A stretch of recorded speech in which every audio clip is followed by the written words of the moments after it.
호재가 넘쳐나고 있는데 가격이 멈추고 있는 진짜 이유가 과연 뭘까요? 지금 은행들은 리플의 기술만 빼먹고 코인은 사고 있지 않습니다. 그 판이 뒤집힐 결정적인 순간을 파헤쳐 보도록 하겠습니다. 요즘에 리플 투자자분들 마음이 정말 복잡하실 겁니다. 소송에서 승소했고 심지어 XRP 현물 ETF까지도 출시됐고 기관 돈들이 몰리고 있는데 정작 XRP 가격은 꿈쩍도 안 하고 있습니다. 도대체 이유가 뭘까요? 리플 CEO 브래드 갈링하우스가 최근에 의미심장한 한마디를 남겼는데요. 5년 뒤에 우리는 웃게 될 것이다. 그리고 지금은 하나의 스위치가 아니라 수백 개, 수천 개의 스위치를 켜고 있는 중이다. 이런 언급을 남겼죠. 그렇다면 첫 번째 20초 안에 이 말을 듣자마자 아니 수천 개의 스위치가 도대체 뭘까? 그리고 5년 뒤라니 도대체 5년 뒤에 무슨 일이 일어나길래 가격이 급등한다고 하는 걸까? 이렇게 궁금증이 막 생기실 겁니다. 오늘 영상에서는 바로 이런 질문들에 대해서 시작을 해보도록 할게요. 지금 XRP 가격이 지지부진한 진짜 이유, 그리고 기관들이 몰래 켜고 있는 수천 개의 스위치의 정체를 하나씩 풀어드려 보도록 하겠습니다. 많은 분들께서 언제 스위치가 켜지면서 XRP가 상승하나요? 이렇게 되물어 보시곤 합니다. 예전부터 기대했던 큰 사건들이 있었죠. 미국 SEC 소송 결과라든가 아니면 대형은행 파트너십 발표라거나 ETF 승인 같은 거대한 호재들 말입니다. 이 다들 한 번의 스위치, 마치 결정적인 한 방만 기다려 오셨던 건데 갈링하우스 CEO의 생각은 또 달랐어요. 이 한 방에 천국 가는 마법 버튼은 없다. 대신에 수백 개, 수천 개의 작은 스위치들이 하나하나 켜지면서 큰 변화가 온다라는 강조를 남겼습니다. 이 말을 처음 들었을 때는 조금 김이 빠지는 소리처럼 들릴 수도 있겠지만요. 하지만 혹시 우리가 너무 눈에 띄는 큰 뉴스만 쫓다가 잘 보이지 않는 핵심 변화들을 놓치고 있었던 건 아닌가 천천히 생각해 보게 됩니다. 그렇다면 이 수천 개의 스위치라는 것은 대체 뭘 가리키는 걸까요? 알고 보면 이미 곳곳에서 작은 스위치들이 켜지고 있었다라는 거. 이 겉으로 보이지만 않을 뿐이지 글로벌 금융 시스템 뒷단에서는 거대한 공사가 한창 진행 중에 있습니다. 먼저 첫 번째 스위치가 바로 실물 자산 토큰화예요. 어렵게 들리시겠지만 쉽게 말씀드리면은 현실 자산에 대해서 블록체인 위에 올리는 작업인데요. 예를 들어가지고 미국 국채 같은 것들은 원래 전통 금융 시스템에서 거래하고 또 정산하려면은 맨날 며칠씩 걸렸었죠. 근데 온도 파이낸스라는 회사가 미국 단기 국채를 토큰으로 만든 OUSG라는 상품을 냈습니다. 그리고 놀랍게도 이 OUSG를 리플 레저 위에서 발행하고 사고 팔 수 있게 만들었습니다. 국채 같은 전통 자산을 24시간 쉬지 않는 블록체인에서 굴릴 수가 있게 된 거고요. 그리고 더 대단한 거는 여기서 결제나 정산에 쓰이는 화폐가 리플이 만든 달러 연동 스테이블 코인 RLUSD라는 겁니다. 이 디지털 달러 덕분에 이제 적격 투자자들은요. 영업시간이 끝나길 기다릴 필요가 없이 언제든지 RLUSD로서 OUSG를 즉각 발행하거나 또 환매, 이 되팔기까지도 할 수 있게 됐습니다. 이게 왜 중요한지 잠깐 생각을 해보세요. 전통적으로 가장 보수적인 기관들이 이제 블록체인을 통해서 실시간으로 자산을 굴릴 준비를 끝마쳤다는 뜻입니다. 겉으로 조용했었지만 이렇게 금융 인프라의 근본 자체가 서서히 바뀌고 있었다라는 거. 그리고 여기서 하나의 스위치가 딸깍하고 켜졌습니다. 근데 이게 끝이 아닙니다. 더 깊은 이야기가 기다리고 있어요. 그리고 이어지는 두 번째 스위치는 바로 리플의 스테이블 코인 RLUSD 자체의 역할과도 관련이 되어 있습니다. 앞에서 RLUSD 얘기가 나왔으니까 궁금하실 거예요. 1달러로 고정된 코인이 있다면 변동성 큰 XRP 코인은 쓸모 없어지는 거 아니냐? 일견 타당한 의문입니다. 실제로 XRP 커뮤니티 안에서도 리플이 자기들 스테이블 코인을 만들어 버리면은 이거 XRP 필요 없어서 가격 상승하지 못한다 이런 걱정을 하시는 분들이 계세요. 하지만 이거야말로 많은 분들께서 놓치고 있는 핵심 포인트입니다. 리플 레저 같은 경우는요. 아주 똑똑한 자동 브릿지라는 기능이 숨어 있습니다. 조금 쉽게 풀어가지고 설명드려보자면은 우리 구독자분들께서 어떤 두 가지 자산을 리플 레저 네트워크에서 교환하려고 한다. 이렇게 가정을 해볼게요. 예를 들어가지고 RLUSD를 유로와 스테이블 코인으로 바꾸고 싶으시다면은 가장 이상적인 거는 두 자산 사이의 직접 거래가 활발해서 바로 매끄럽게 바뀌는 거겠죠. 근데 현실에선 항상 그렇지가 않습니다. 유동성이 부족하거나 중간에 XRP를 거치는 편이 더 저렴하고 효율적일 때가 있기 때문에 그럴 때 리플 레저가 자동으로 전체 네트워크를 살펴보고 가장 유리한 경로를 찾아줍니다. 그리고 이런 과정들에서 XRP가 중간 다리 역할을 맡는 경우가 많은데요. 즉 겉으로 봤을 때 RLUSD를 바로 유로로 바꾼 것처럼 보이더라도 실제 내부에서는 XRP를 거쳐서 더 효율적으로 처리가 되는 시기겠죠. 왜냐하면 XRP 시장은 다양한 거래상과 연결되어 있기 때문에 이 비용과 슬리피지를 줄이는 데 유리하고 그래서 RLUSD 같은 이런 자산들의 활용이 커질수록 조건이 맞는 순간마다 XRP의 쓰임새도 자연스럽게 함께 늘어날 수 있는 구조가 만들어지게 될 겁니다. 그래서 이쯤 되면은 RLUSD가 XRP의 경쟁자라기보다는요. 경우에 따라서 XRP 활용도를 높여주는 조력자 역할도 할 수 있다. 이런 점들이 보이시게 될 거예요. 그렇다면 이렇게 펀더멘털은 좋아지고 있는데 정말 답답한 거는 가격이 따라와 주지 않는다는 사실이겠죠. 2018년 불장 때 찍었던 XRP 최고가 3.84달러에 아직까지 한참 못 미치는 수준에서 몇 년째 머물러 있기 때문에 이런 상황에서 투자자들은 당연히 불안해집니다. 이렇게 좋은 뉴스가 많은데 가격이 상승 왜 못하나? 내가 뭔가 잘못 알고 있는 건 아닌가? 뭐 이런 생각도 드실 거고. 근데 리플 쪽 사람들은 오히려 담담해 보입니다. 영상 서두에서 말씀드렸죠. 리플 CEO가 5년 뒤에 웃을 거다. 뭐 이런 말까지 했으니까 말 다 했죠. 여기는 두 가지 큰 이유가 존재하고 있는데요. 이 방금 말씀드린 유틸리티 갭 때문입니다. 쉽게 말씀드려서 네트워크는 쓰이는데 이 토큰은 안 사는 이상한 현상들이 벌어지고 있었다라는 거. 실제로 전 세계 수백 개 은행들이 리플의 송금 기술을 도입해서 국제 송금 비용도 줄이고요. 속도까지도 높여주고 있습니다. 은행 입장에서 봤을 때 XRP 같은 변동성 코인을 굳이 직접 보유하지 않더라도 리플의 소프트웨어로서 국제 결제 메시지를 주고받고 또 수수료 절감 효과만 쏙 빼먹고 있다는 겁니다. 기술은 쓰지만 토큰은 안 쓴다는 거. 이유가 뭐냐? 규제 리스크가 있고 은행 재무제표에 변동성 자산을 올려주면 규제 당국과 주주 눈치가 보이거든요. 한마디로 맛있는 국물은 다 먹되 매운 건 안 먹는 상황이랄까요. 이렇다 보니까 리플 레저의 트랜지션 숫자 그리고 활용도 자체가 꾸준하게 늘어나고 있는데 이 정작 시장에서는 XRP 매수 압력이 크게 늘지 않는 모순이 발생을 한 거예요. 이게 바로 첫 번째 가격 정체의 원인입니다. 그리고 두 번째 이유는 보이지 않는 시험 기간 때문입니다. 이 글로벌 금융 인프라의 교체는요, 하루아침에 뚝딱 되는 게 당연히 아니겠죠. 과거 사례를 들어보자면은 1970년대 스위프트라는 국제은행 간의 통신망이 처음에 등장했을 때 처음부터 전 세계 표준이 된 게 아니었어요. 1973년에 15개국 은행들이 모여가지고 시작을 했지만요. 또 그 이후에 10년도 넘게 이것저것 시험하고 또 표준을 조율한 끝에 1980년대 후반에 가서야 이거 쓰면 되겠다 이러고 본격적으로 폭발적으로 채택이 된 겁니다. 이 10년 주기 인프라 교체 모델이라는 말, 아시시 비를라 같은 리플 임원도 한 적이 있는데 딱 이겁니다. 이 새로운 금융기술이 나오게 되면은 약 10년 동안은 물밑 작업과 테스트가 쭉 이어지게 될 거고 또 그 다음에 꽃을 피우게 될 겁니다. 지금이 바로 그 테스트 시기다라고 말씀을 드리는 거고 믿기지 않으실 수 있겠지만요. 이미 전 세계 은행들이 쓰는 공용 언어가 바뀌고 있다라는 거. 그리고 이 작년 11월 당시에 이 스위프트 옛날 메시지 규격, 우리가 흔히 MT 포맷이라고 부르던 것이 공식 종료가 됐습니다. 그리고 ISO 2002라는 새로운 국제 표준으로 완전히 갈아타버렸죠.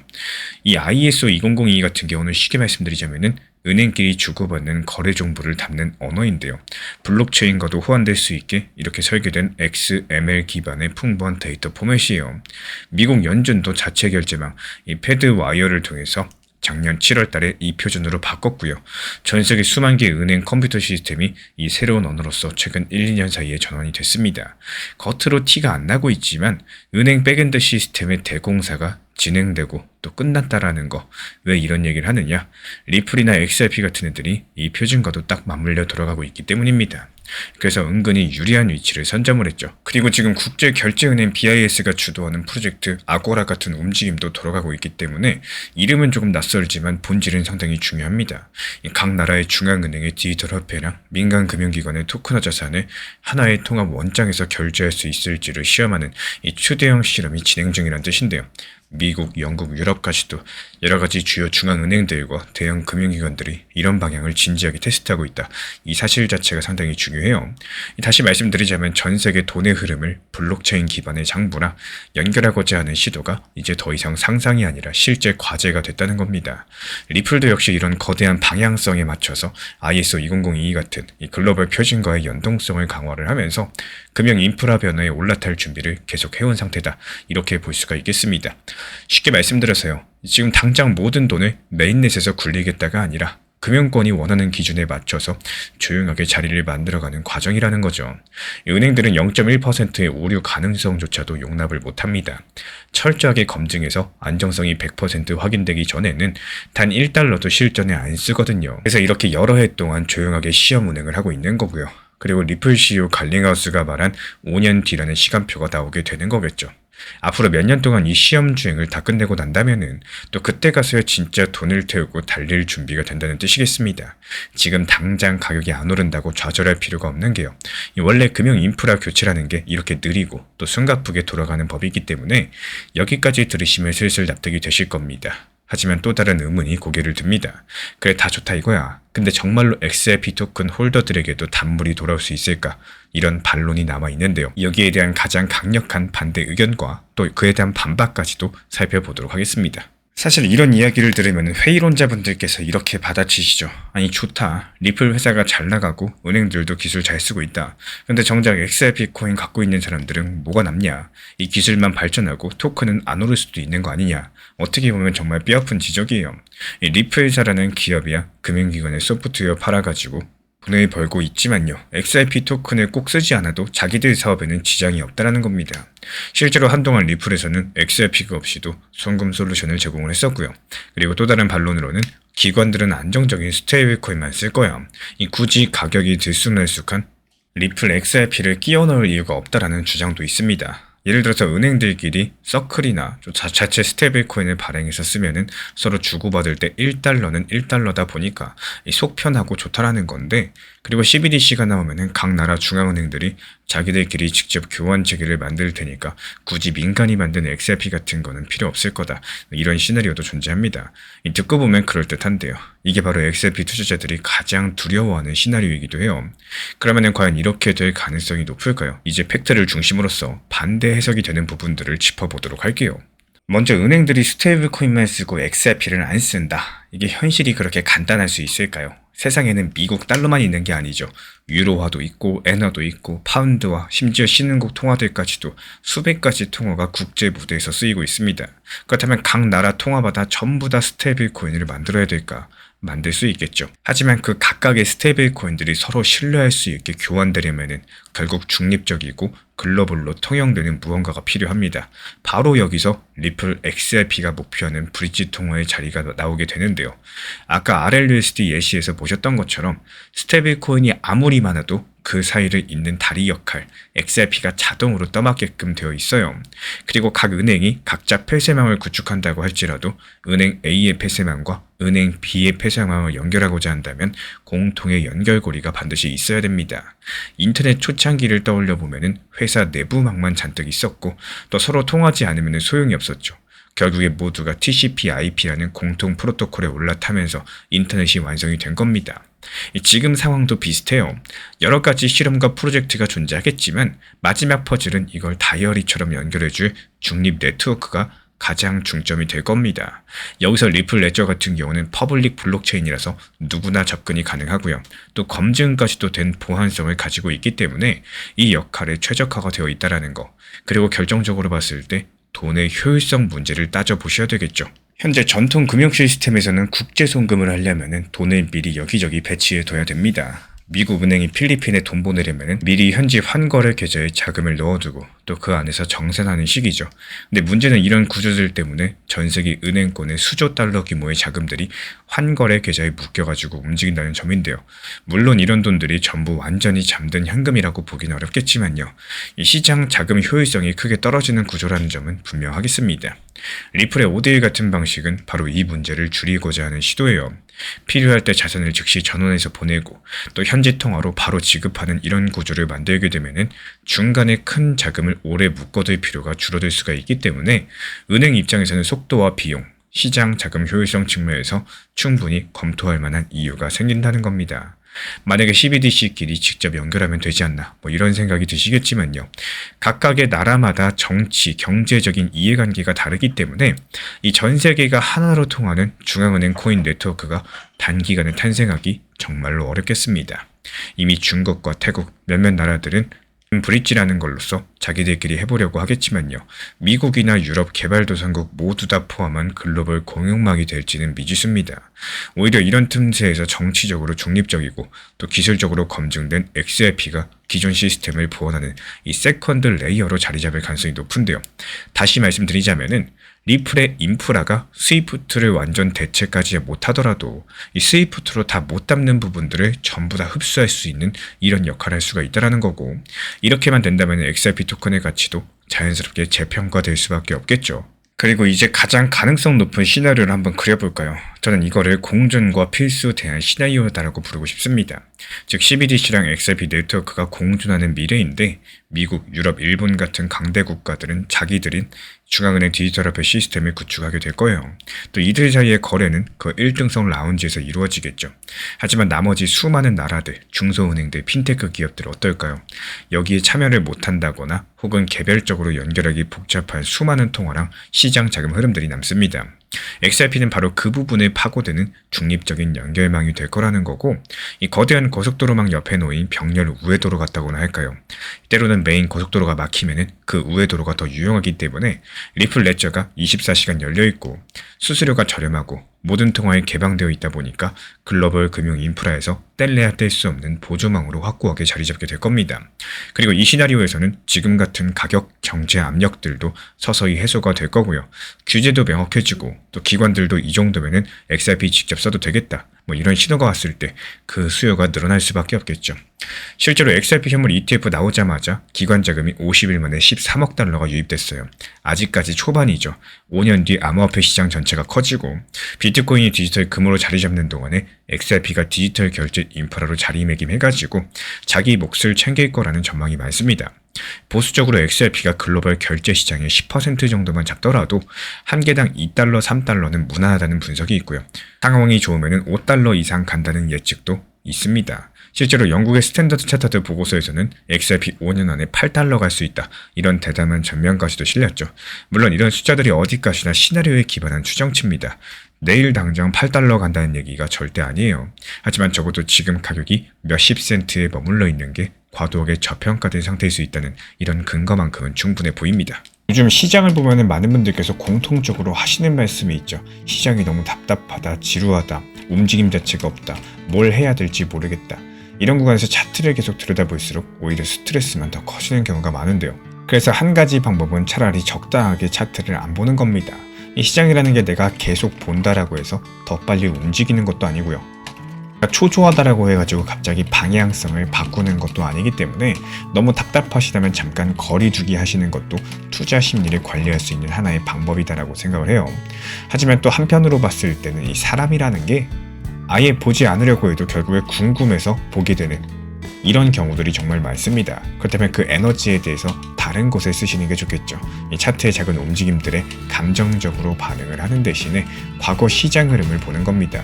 예를 들어가지고 리플이 과거에 600원, 700원 하던 시절 이때 흐름은 어떤 흐름에 있었었는지, 그 당시 시장 분위기는 어땠었는지, 그리고 하락장이 이어질 때 알트코인들 과연 어떤 패턴으로 움직임을 가지고 있었는지, 그리고 상승이 시작이 될 때 어떤 구조로서 움직임이 바뀌고 있었는지, 이런 것들 하나씩 살펴보시면은 지금의 시장 자체가 정말 특별하게 나쁜 건지 아니면 시장에서 흔히 나오는 이런 과정 중 하나인지 조금 더 객관적으로 보이기 시작을 하실 거예요.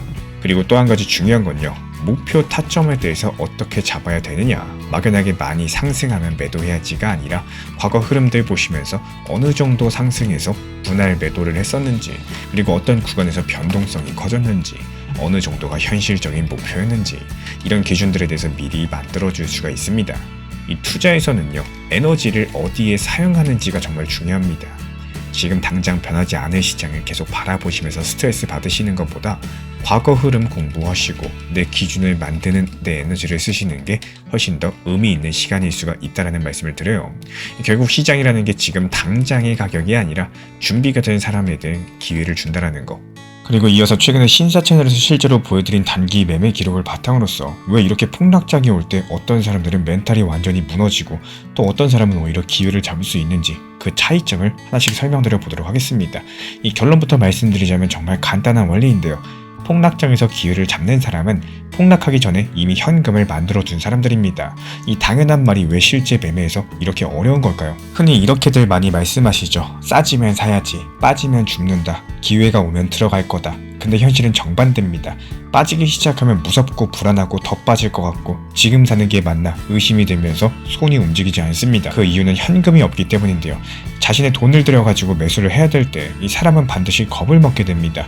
하지만 이미 가지고 있던 포지션을 덜어내고 그 자리에 만든 현금은 심리적으로 쓰기가 쉬운 돈이라는 거. 그렇기 때문에 폭락장의 가장 큰 무기, 가장 큰 기회는 좋은 물린 코인이 아니라요.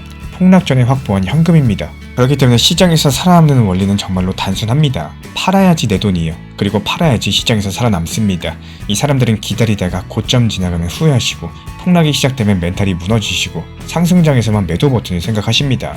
하지만 실전 매매의 기본은 정반대라는 거. 이 단기 고점이 보이면 미리 걸어두고 체결되면 그걸로 현금 비중을 확보하는 것이 가장 큰 원칙입니다. 왜냐하면 고점에서 파는 것은 예측이 아니라 확률이 가장 높은 지점에서 리스크를 줄이는 결정이기 때문인데요. 더 갈 수도 있지만 지금은 떨어질 위험이 더 크다. 이런 판단이 드는 그 순간 그때 매도를 거시는 겁니다. 이번에 제가 텔레그램 단타 정보방에서 보여드린 게 바로 이겁니다. 이 특정 종목을 눌릴 때마다 매수하고 또 저항해서 매도하고 다시 눌릴 때 또 매수하고 이런 흐름을 여러 번 반복을 했습니다. 그리고 마지막 구간에서 딱 저항의 최고점 부근에서 전량 매도에 성공을 했고요. 그 직후의 시장은 그대로 폭락을 했습니다. 이거는 예측이 아니라 원칙을 지킨 결과였다라는 거. 이제는 하락해서 무섭다가 아니라 떨어지면 매수 타점이 열린다. 이렇게 바라볼 수가 있는 겁니다. 이게 바로 실전 투자인 거고요. 이 타점 매매라는 게 말로만 들으면 쉬워 보이겠지만 실제로 따라가려면 타점과 투자 심리, 속도, 거리량 해석 이 모든 것들이 하나의 흐름으로 연결이 됩니다. 영상 보면서 나는 혼자 힘들겠다, 실전 흐름들 같이 보고 싶다 이런 분들은 현재 보이는 번호로 문자 신청 주시면 입장 도움 드릴 거고요. 사실 정보가 부족해서 손실을 보진 않아요. 정보는 시중에 넘쳐납니다. 진짜 중요한 건 그 정보를 언제 어떻게 써야 되는지겠죠. 그래서 제가 실제로 활용하고 있는 관점들, 가격 변동 구간을 읽는 방식들 그리고 주요 가격대를 정리한 기준표를 받아보고 싶으신 분들은 현재 정리된 자료를 제공드리고 있기 때문에 필요로 하신 분들만 현재 보이는 번호로 문자 신청 주시면 됩니다. 이런 혼란스러운 시장에서도 길을 잃지 않도록 도와드릴 수 있는 자료예요. 시청해주셔서 감사드리고요. 구독과 좋아요, 알람 설정까지만 부탁드리겠습니다. 우리 신사 채널이 더 좋은 콘텐츠 만들 수 있는 가장 큰 원동력입니다. 앞으로도 폭락장에서 살아남는 방법, 지금 시장에서 기회를 잡는 법, 실전 타점 전략까지 모든 것들 가장 쉽게 풀어서 안내 도움 드리도록 하겠습니다. 제가 안내해드리고 있는 코인 신사 채널 멤버십 전용방에 대해서 짧게 설명드려 보도록 하겠습니다. 리플, 암호화폐 시장에 대한 중요한 이슈, 그리고 브리핑이나 시장의 흐름에 대한 전문적인 분석, 내용 설명과 함께 차트상의 기술적 분석, 온체인 지표와 투자 심리에 대한 내용들을 같이 안내 도움 드리고 있고, 가장 중요한 투자 심리를 컨트롤하기 위해서 포트폴리오의 구성에 대한 노하우, 투자 심리 컨트롤에 대한 내용도 같이 안내 드리고 있습니다. 코인 신사 스터디 멤버십 가입하신 분들께서는 아래 번호 혹은 신청 링크 통해서 남겨주시면 제가 연락드리고 있고, 안내 설명과 함께 신사 채널 리플 전용 멤버십 방에도 입장 안내 설명드리고 있습니다.